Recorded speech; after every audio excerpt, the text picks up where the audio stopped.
पहले का F part है, ई तो हो गया था ना, तो एफ पार्ट देखो क्या दिया है, निम्नलिखित आवृत्ति वितरण से माध्य ज्ञात कीजिए। निम्नलिखित आवृत्ति आवृत्ति वितरण से माध्य ज्ञात करें, तो ये दिया है इधर वर्ग अंतराल, क्या दे रखा है, वर्ग अंतराल, ठीक है, वर्ग अंतराल। और क्या दे रखा है, आवृत्ति, आवृत्ति दे रखी है, ठीक है, आवृत्ति, ये वर्ग अंतराल है। आवृत्ति यानी बारंबारता ही दे रखी है, फ्रीक्वेंसी यानी बार बार, ठीक है।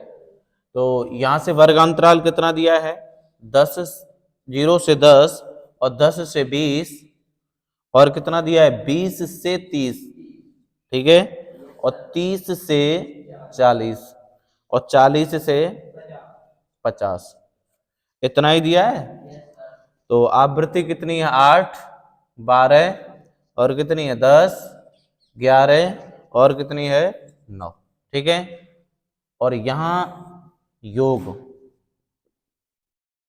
योग बराबर, तो यहां से हम एक्स आई निकाल लें, और ये तो तुम्हारी एफ आई है, ठीक है। और इधर हम जब निकालेंगे तो यहां निकालेंगे एफ आई इंटू एक्स आई, ठीक है, एफ आई इंटू एक्स आई। कोई दिक्कत यहां तक नहीं है ना, ठीक। जब कोई दिक्कत नहीं है तो फिर इधर देख लो, ये ठीक है, ये तुम्हारी सारणी बन गई, ठीक है ना। तो एक्स आई कैसे निकालेंगे, ये एफ आई एक्स आई कैसे, इनको जोड़ के आधा कर दो, 10 का 5, 30 का 15 और 50 का कितना हो जाएगा 25, और इसका कितना 35 और ये 45, ठीक है, ये क्या हो जाएगा 45। तो यहां से हमने क्या किया, एक्स आई निकाल लिया, ये आवृत्ति क्या है एफ आई।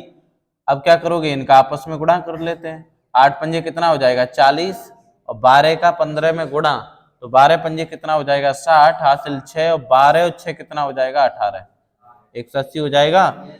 25 का 10 में तो ये हो जाएगा 250, और इधर कितना आ जाएगा 11 पंजे 55 और 11 तीय 33 और 5 कितना हो जाएगा 38, 9 पंजे 45, ठीक, 4 9 चौक 36 और 4 कितना हो जाएगा 40, ठीक है भाई। ये इनका कर लिया हमने आपस में गुणा। जब इनका आपस में गुणा हो गया तो यहां से निकाल लेते हैं सिग्मा एफ आई का योग, कितना हो जाएगा, योग निकालोगे तो कितना हो जाएगा 8 और 12 20, 20 और 10 30, 30 और 10 कितना हो जाएगा 30 और 20 50, 30 और 20 कितना हो जाएगा 50, 30 और 20 कितना हो जाएगा 50, ठीक है। इनको जोड़ लेते हैं तो sigma, sigma F I into क्या हो जाएगा x I, sigma F I into क्या हो जाएगा एक्स आई। जब इनको जोड़ेंगे तो कितना हो जाएगा 5 और 5 कितना आ जाएगा 10, हासिल कितना आ जाएगा 1, ठीक है, 4 और 8 12, 12 और 5 कितना हो जाएगा 17, 12 और 5 कितना हो जाएगा 17, 17 और 8 कितना हो जाएगा 25, कितना हो जाएगा 25, 25 और 1 हासिल कितनी हो जाएगी 26, हासिल कितनी 2, कितनी हो जाएंगी 2, 2 और 1 कितना हो जाएगा 3, 3 और 2 कितना हो जाएगा 5, 5 और 3 8 और 4 12, तो 1260 आ गया, ठीक है। निकालना क्या है माध्य, तो यहां लिखो, तब माध्य बराबर क्या होता है sigma F I into x I upon क्या आ जाएगा सिग्मा एफ आई, ठीक है। तो यहां से आ जाएगा माध्य बराबर आ जाएगा सिग्मा, ये कितना आ रहा है 1260 अपॉन कितना आ जाएगा 50, ठीक है, इससे ये कट जाएगा, तो माध्य बराबर कितना आ जाएगा 12/5, 12/5, 5 दूनी 10 पॉइंट है 100, अच्छा ठीक ठीक 1260 है, एक मिनट दिख नहीं रहा है, नहीं दिख रहा है, ठीक है, दिख रहा है कोई दिक्कत नहीं, ठीक है ना। तो यहां से आ जाएगा कितना 126 बट्टे कितना आ जाएगा 5, ठीक है, 0 से 0 कट जाएगा, तो 12 दूनी नहीं 5 दूनी 10 कितना बच गया 2, 26 हो गया, 5 25 हो जाएगा, पॉइंट कितना हो जाएगा 10 और 5 दूनी कितना आ जाएगा 10, ठीक है। तो कितना आ जाएगा माध्य आ जाएगा तुम्हारा 25.2, ठीक है। तो यहाँ लिख सकते हैं माध्य कितना आ गया 25.2, 2, ये क्या हो गया? ठीक है, नोट करो जल्दी।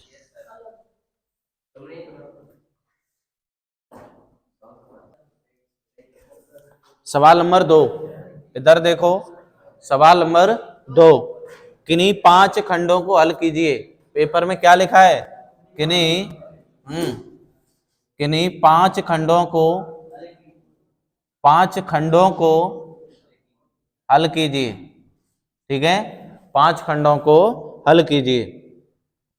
तो 5 खंडों को हल करना है तो पहले ए पार्ट कर लेते हैं। ठीक है, किन्हीं 5 को हल करना है तो 5 ही करेंगे पेपर में, ना तुम सब करके चले आओ, या फिर तुम 3 करके चले आओ तो 3 के ही नंबर मिलेंगे फिर। ठीक है, तो यहां दिया है बिंदु, बिंदु क्या दे रखा है? एक बिंदु ये दिया है -के4,6।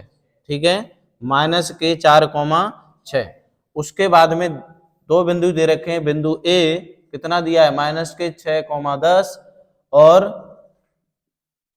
और बिंदु बी कितना दिया है? 3, -के8 को जोड़ने वाले रेखाखंड को किस अनुपात में विभाजित करता है? तो अनुपात निकालना है। ठीक है, क्या निकालना है? अनुपात बराबर क्वेश्चन मार्क। ठीक है, ए और बी 2 बिंदु दे रखे हैं, जैसे हम यहाँ पे लिखते हैं ए और बी। ठीक है, ये ए है और ये क्या है? बी है। ए के निर्देशांक बिंदु -के6, कितने हैं? 10, और बी के निर्देशांक बिंदु कितने हैं? 3, -के8। ठीक है, ए और बी के निर्देशांक बिंदु दे रखे हैं, इन दोनों के बीच में एक बिंदु ये दिया है। बिंदु कितना दिया है? -के4,6। इस बिंदु को डी मान लेते हैं। ठीक है, क्या करोगे? किस अनुपात में विभाजित करता है? तो यहां लिख दो, माना के अनुपात 1 में विभाजित करता है। ठीक है, के अनुपात 1 में विभाजित करता है। ठीक है, तो के इसे मान लेते हैं, अनुपात 1 इसे मान लेते हैं। ठीक है भाई, के अनुपात 1 में विभाजित करता है। तो जब हम ये सूत्र लगाते थे तो क्या लगाते थे? बिंदु के निर्देशांक बराबर, ऐसे ही तो लगाते थे, यानी अंतः बिंदु के निर्देशांक बराबर या बाह्य बिंदु के निर्देशांक बराबर।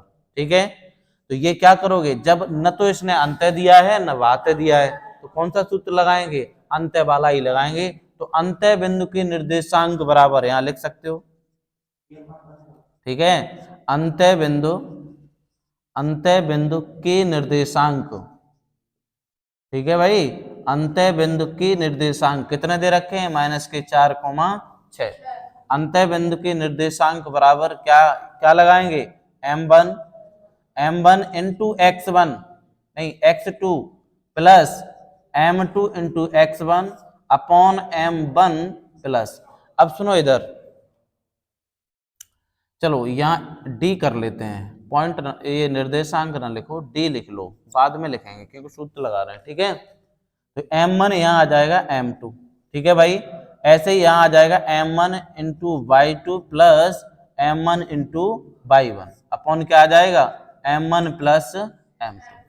ठीक है भाई, ये सूत्र होता है अंतः विभाजित का। अब डी के निर्देशांक बिंदु कितने हैं? -के4,6 यही है। m1 तो इसे देखो, यहां मान लेते हैं इसे x1, इसे y1, इसे मान लेते हैं x2, y2। ठीक है, और इसे क्या मानेंगे? m1 और इसे m2। ठीक है, तो यहाँ m1 का मान कितना है? -के6 गुणा x2 का मान कितना है? 3। m1 का मान कितना है? k। ठीक, m1 का मान k, x2 का कितना है? 3, और यहाँ आ जाएगा प्लस m2 का मान कितना है? 1। m2 का कितना है? 1। x1 का कितना है? -के6। ठीक है, और यहाँ आ जाएगा k प्लस के 1। एला उदम नहीं, k प्लस के 1, k यहाँ आ जाएगा और यहाँ क्या आ जाएगा? 1। ठीक है, उसके बाद में क्या हो गया? m1 और ये m2, चलो m2 कर देते हैं। ठीक है, उसके बाद में कॉमा, यहाँ आ जाएगा m1 का मान कितना है? k, और यहाँ आ जाएगा इंटू y2 का मान कितना है? -के8, यहाँ कितना आ जाएगा? प्लस, और यहाँ m2 का मान कितना है? 1, और इंटू यहाँ कितना आ जाएगा? y1 कितना है 10, कितना है 10, और यहाँ आ जाएगा k प्लस के 1। ठीक है, तो यह माइनस के 4,6 बराबर यहाँ आ जाएगा 3k, और यहाँ आ जाएगा माइनस प्लस कितना हो जाएगा माइनस, यहाँ आ जाएगा k प्लस के 1, और यहाँ कितना माइनस के 8k, और यहाँ प्लस के 10 आ जाएगा, और यहाँ k प्लस के 1 आ जाएगा। कितना आ जाएगा k प्लस के 1 आ जाएगा। ठीक है, अब सुनो इधर, ये x का मान है, ये y का मान है, ऐसे ये x का मान है और ये y का मान, तो क्या कंपेयरिंग कर लेते हैं, तुलना कर लेते हैं। जैसे ही हम यहाँ तुलना करेंगे तो क्या निकल के आ जाएगा, यहाँ लिख दो।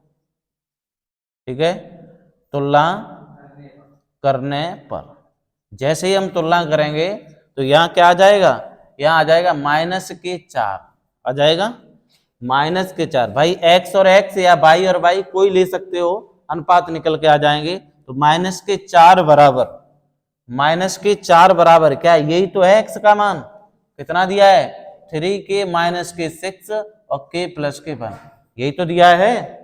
अरे x का मान यही तो है भाई।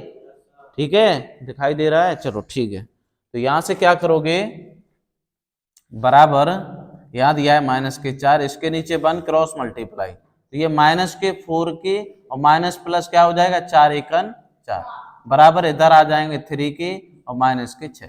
ठीक है, ये इधर आएगा तो माइनस के 4k और ये इधर आ जाएगा तो माइनस के 3k, बराबर में माइनस के 6, ये इधर जाएगा तो माइनस प्लस के कितने हो जाएंगे 4, इधर माइनस का है, ये माइनस के 7k आ जाएंगे बराबर, ये कितना बचेगा माइनस के 2, इससे ये कट जाएगा, तो यहाँ 7k बराबर आ जाएगा 2, तो k बराबर कितना आ जाएगा 7:2, k बराबर कितना आ जाएगा 7:2, आंसर k बराबर कितना आ जाएगा 7:2। ठीक है, नोट करो। दूसरे का क्या है, बी पार्ट। बी पार्ट में क्या दिया है, एक बिंदु A से जो एक वृत्त के केंद्र से 7.5 सेंटीमीटर दूरी पर है। ठीक है, वृत्त पर स्पर्श रेखा की लंबाई 6 सेंटीमीटर है, तो वृत्त की त्रिज्या ज्ञात करें, वृत्त की त्रिज्या ज्ञात करें। ठीक है, ऐसे करके दिया है उसने, इधर देखो, एक तो बना है वृत्त, क्या बना है वृत्त, इसका ये सेंटर पॉइंट है। ठीक है, एक बिंदु A से जो वृत्त के केंद्र से, एक बिंदु कोई A है यहां पे, जो वृत्त के केंद्र से, जो वृत्त के केंद्र से, वृत्त के केंद्र से कितना है 7.5 सेंटीमीटर है। ठीक है, तो वृत्त पर स्पर्श रेखा की लंबाई, अब यहां से दे रखी है कि स्पर्श रेखा की लंबाई। ठीक है, यहां से ये दिए है स्पर्श रेखा की लंबाई, या थोड़ा और आगे कर लो जाए,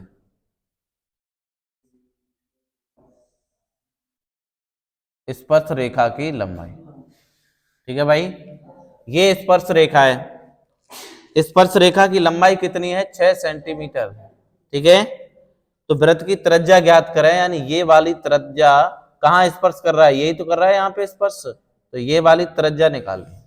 ठीक है, तो तुम्हें पता है ये क्या है, यहाँ पे 90 अंश का कोण बनता है, कहाँ, यहाँ पे 90 अंश का कोण बनता है, कितना बनता है 90 अंश। तो ये A हो गया, इसे B मानेंगे। ठीक है, इसे क्या मानेंगे C। तो ये देखो समकोण नजर आ रहा है तुम्हें, समकोण त्रिभुज नजर आ रहा है।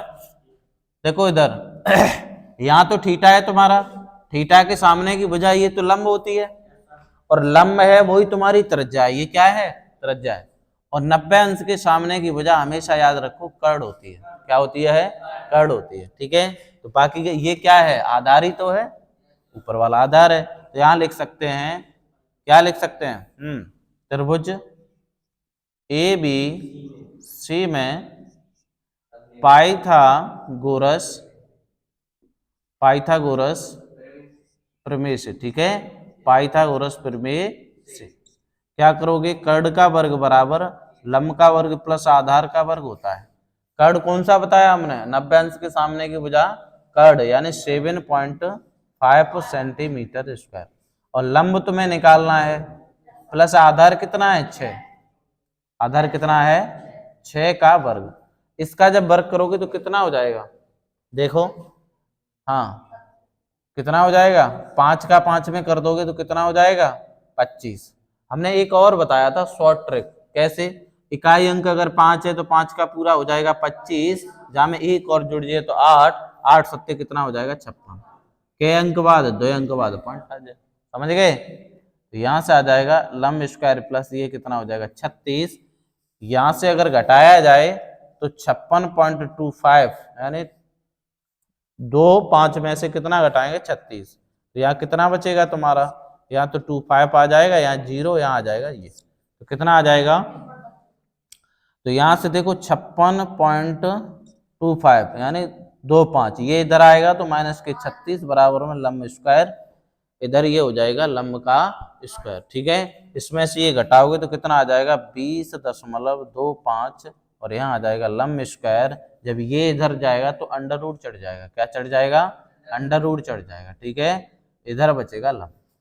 अब इसे बाहर कैसे निकालेंगे, 25 का तो 5 होता है, 2 दशमलव बाद पॉइंट लगाया है, नहीं 2 अंक बाद पॉइंट लगाया तो 1 अंक बाद पॉइंट लगा देंगे, और इसे हम क्या लिख सकते हैं 4 पंजे 20, तो 1 जोड़ते हैं तभी तो 5 होगा, 4 पंजे 20, तो कितना आ जाएगा 4, कितना आ जाएगा 4, तो ये आ जाएगा तुम्हारा, ये क्या आ जाएगी त्रिज्या आ जाएगी, ठीक है, तो यहाँ लिख दो, तो त्रिज्या कितनी आ गई, हाँ तो त्रिज्या तुम्हारी यानी आर कितनी है 4.5 सेंटीमीटर है, ये तुम्हारा आंसर है, ठीक है, ये क्या है आंसर, नोट करो फटाफट।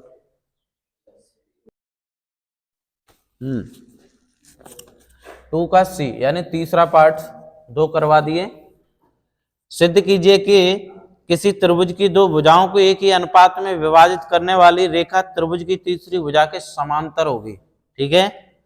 इसका कहने का मतलब ये है अगर ये 2 भुजाएं बराबर हैं, ठीक है ना, 2 भुजाओं को एक ही अनुपात में विभाजित करने वाली, इन्हें एक ही अनुपात में, अगर 2 अनुपात ये है तो 2 अनुपात ये होगा, ठीक है, इन दोनों को एक ही अनुपात में विभाजित करने वाली रेखा त्रिभुज की तीसरी भुजा के समांतर होगी, रेखा तीसरी भुजा के समांतर होगी, इन्हें प्रूफ करना है, ठीक है। तो ये आ जाएगा ए, ये आ जाएगा बी, और ये आ जाएगा सी, ठीक है ना। तो ये देखो ये क्या नजर आ रहा है, संभाव त्रिभुज नजर आ रहा है, जब एक ही अनुपात में, इनके दोनों के एक अनुपात हैं तो सिद्ध करना है कि तीसरी भुजा भी बराबर होनी चाहिए। तो देखो इधर त्रिभुज ए बी सी में, ठीक है, त्रिभुज ए बी सी में, अब सुनो इधर ये दोनों की दोनों भुजाएं अगर बराबर हैं, ए बी भुजा ए सी के बराबर है, किसके बराबर है, भुजा आपस में क्या है, आपस में बराबर हैं। जब ये भुजाएं आपस में बराबर हैं तो ये एंगल कोण ए कोण बी के बराबर होगा, अरे कोण ए कोण बी के बराबर होगा, कोण बी कोण सी के बराबर होगा, ये क्या है, कोण आपस में क्या है, ये बराबर हैं। जब ये कोण आपस में बराबर हैं तो हम कह सकते हैं क्या, भुजा टू कोण क्या है, ये की कसौटी से, ठीक है, की कसौटी से, तो क्या हो जाएगा, ये आपस में बराबर हैं तो हम कह सकते हैं भुजाएं आपस में क्या बराबर हो जाएंगी, ए बी भुजा बराबर बी सी नहीं ए सी, ए बी ए सी बराबर बी सी, ठीक है, ये आपस में बराबर होंगे। यही तो करवाया था, भुजाएं आपस में बराबर। चलो देखो इधर दूसरे का, इधर देखो दूसरे का कौन सा है, डी पार्ट है, ठीक है, दूसरे का डी पार्ट है, 2 अंकों की एक संख्या में अंकों का योग कितना दिया है 12, तो यहां लिख सकते हैं माना इकाई माना इकाई एवं दहाई अंक, इकाई एवं दहाई अंक क्या हो जाएंगे, x, y है। ठीक है, इकाई एवं दहाई अंक क्या हो जाएगा, x, y है। ठीक है, तो क्या करोगे, इन दोनों का योग, तो यहां से पहले फर्स्ट शर्त में देख लो, x प्लस वाई बराबर कितना है, 12। कितना दिया है, 12।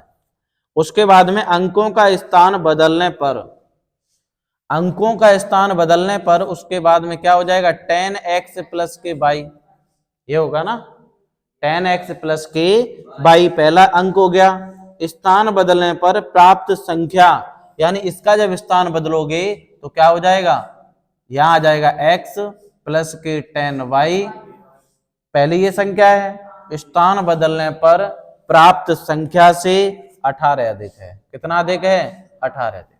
कोई दिक्कत यहां तक, समीकरण बना लो, इसे इधर ले आओ तो कितना हो जाएगा, tan x माइनस के x, और इसे भी इधर ही ले आओ तो इधर है प्लस के y और माइनस के कितना हो जाएगा, tan y, और बराबर में कितना आ जाएगा, 18।